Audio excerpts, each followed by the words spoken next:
If you look in one of them there fancy dictionaries, it'll tell you a ghost town is a deserted town with few or no remaining inhabitants. In other words, ain't hardly nobody living there no more. In what's now a place called the state of California, a fella named James W. Marshall discovered gold at Sutter's Mill in a place called Coloma. He made this discovery in the year 1848. By the next year, his word got round of his luck. Folks came by the wagon load seeking to grab them a piece of wealth and fame. Everybody wanted a quick way to the good life. Over 300,000 folks came from just about everywhere in the world. Well, when you got that many folks moving to one place, people need supplies. Towns started to spring up in the middle of places where nobody dared living before. Roads and churches, schools, banks, saloons, my favorite, and other merchants all located close together right tight like. Towns were born. Since there weren't no proper laws just yet, gold seekers started staking claims to pieces of land where they was panning and digging for color. Claims to parts of streams and riverbeds or hillsides where they decided to dig into the ground and create proper mines. Them mines were dangerous business.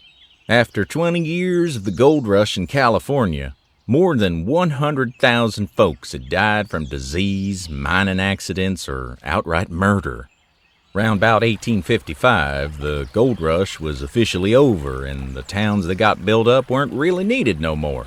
Everything just sort of dried up almost overnight. Now, you would think that nobody would ever want to make a ghost town on purpose. Well, if you think that, you're just wrong. Well, this here is a story about a man and his wife who built their own ghost town. They traveled all around grabbing bits and pieces of other real ghost towns and collected them to take home. Then they built a new town on their farm. I bet you're wondering why in tarnation they would do that. Seems like a fool thing to do. This whole thing started with some berries and a chicken. Well, not just an ordinary chicken, some darn tootin' tasty chicken. Some fried chicken. Chicken some say was so heavenly that it floated above your plate and didn't even get it dirty. I'm just funning you. So this here's a story about a man named Walter Knott and his lovely wife Cordelia and the rest of his family. Cordelia Hornaday and Walter Knott met while they was both 14 and attending church in Pomona, California. They immediately took a mighty big shine to one another. Walter decided to leave high school after 10th grade to work on farmland in Imperial and Coachella valleys. 2 years later, Walter returned to Pomona and Cordelia was working in the telephone office. Walter found employment 9 miles up yonder in a lemon grove and rode his bicycle down to see Cordelia as often as a guy coulda. On a hot summer day in June in 1911, Cordelia and Walter Knott got hitched. They was both 21 years of age at the time. In 1913, they had them their first young'un named Virginia. Walter moved the family to the Mojave Desert to a homestead 25 miles east of Barstow, California. Walter had to leave time and time again so he could pay the bills, and one time he took work as a carpenter in the old ghost town of Calico. Later he took road work between Newberry and Needles, California. In 1917, Walter and Cordelia now owned 160 acres free and clear. They then moved to Shandon, California to farm 7.5 acres of sharecroppers on a ranch growing food for the cowboys, foremen, and their families. In 1920, Walter's cousin convinced Walter to move again to Buena Park, California, where he had a berry farm. There they farmed berries and melons, sweet taters, and corn, together on 20 acres of rented land. By 1928, Walter built Knott's Berry Place. This building was 80 feet long and had a nursery selling plants, a berry market, and a tea room where Cordelia sold sandwiches, rolls, jams, and pies. By this time, the Knotts had 4 young'uns, and they all pitched in to help the customers. The Great Depression hit in 1929, and the Knotts was in trouble all over again. Walter was looking for a miracle. He done heard about a man named Rudolph Boysen and how he tried to combine a loganberry, a blackberry, and a raspberry into one big tasty berry. Well, Rudolph, he done give up and abandoned his bushes. Walter asked if he could take 6 cuttings to see if he could do something with them. A year later, Walter knew he had something good. Them bushes was growing huge, delicious, juicy berries. By 1934, he had hundreds of vines and named the new berry the boysenberry to honor Rudolph Boysen himself. That was a right nice thing to do. Walter sold berries to the public and root cuttings to other farmers to grow themselves. Well, even with all this good fortune smiling on them, the Great Depression was still a-hurting them. They couldn't pay off their debts. Cordelia suggested that she add fried chicken dinners to her tea room. In just a few weeks, word spread round. By 1937, her 5-table tea room grew into a 350-seat restaurant. They was saved.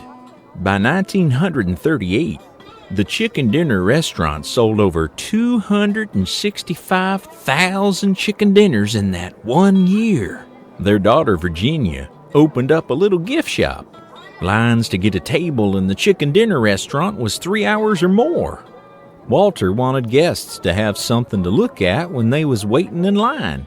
He started off by displaying old music boxes and then built a rock garden and a model of a volcano that actually smoked and a millstone vignette, then a recreation of President George Washington's fireplace and even a small island with a lighthouse. People just loved his creative and wild ideas. In 1940, Walter got another big idea. He decided to build a ghost town like the one he worked at in Calico. Walter searched far and wide for Old West artifacts like aged sheds and buggies and old tools and parts of buildings, doors and windows, and even old-timey square nails. By 1941, his town was sorta ready. Well, at least for a spell. Walter just kept adding things as time gone by. Today, it's bigger than ever. Walter dreamed about adding a real train to his ghost town. In 1951, he done got his chance. The Denver and Rio Grande was a-looking to sell off engines and rolling stock. Walter purchased himself a Baldwin locomotive and set about laying narrow-gauge track all around his ghost town. The engine he done bought used to run 47 miles out of Durango, Colorado.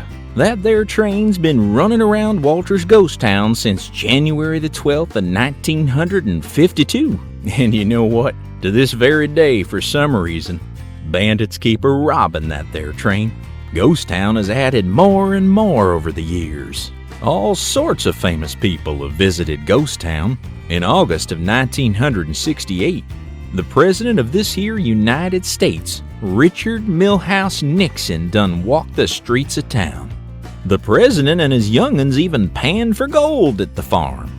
The same year, Governor Ronald Reagan of California, who would later become another president of this here nation, along with an actor from the moving pictures named John Wayne, honored Walter Knott with something called the Free Enterprise Man of the Year Award.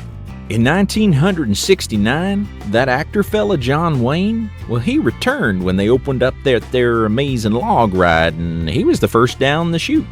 Now, I told you some about Ghost Town. There's a lot more to tell, but these here are the parts I'm gonna tell you. Now, I'm gonna hush up a spell and just let you take a look at what Ghost Town has become today.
Excuse me.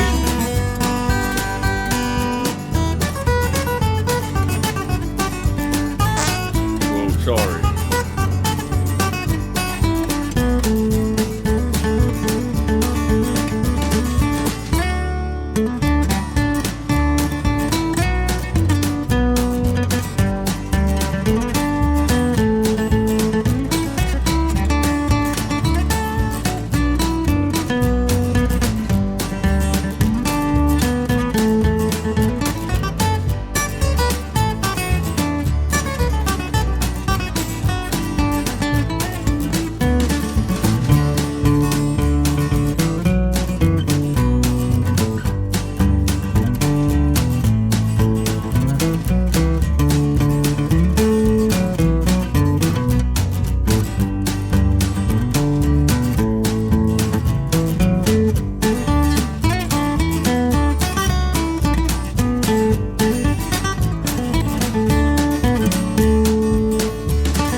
Well, hello again. I hear tell that Ghost Town has grown beyond its borders. I hear that people now come here for something called a roller coaster, and they're supposed to be mighty fun. Instead of jawing about them, I'm just gonna show you.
Well, if that weren't all enough, there's even a place here now for the young'uns. This place has something to do with a boy named Charlie Brown and his dog named Snippy or Snoopy or something and all his friends. I'm gonna show you that right now.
They even got people playing some darn good music in this place. I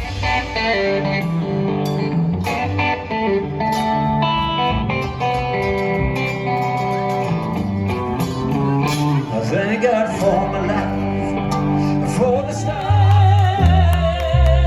Llegaría hasta donde estés, yo sé perder, quiero volver,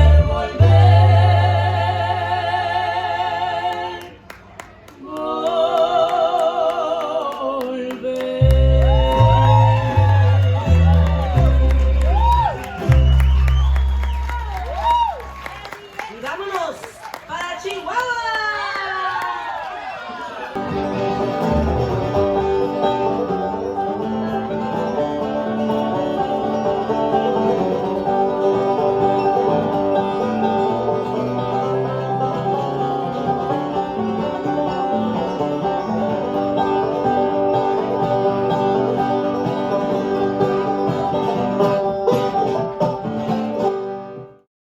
Well, it's been my pleasure to share a little history with you. If you ever come to these parts, make sure you come by and say howdy. You can always find me sitting up on the balcony of the hotel in my chair just a-rocking away. What's wrong, partner? Can't see me? Well, I did tell you, this here's a ghost town. Sleep tight.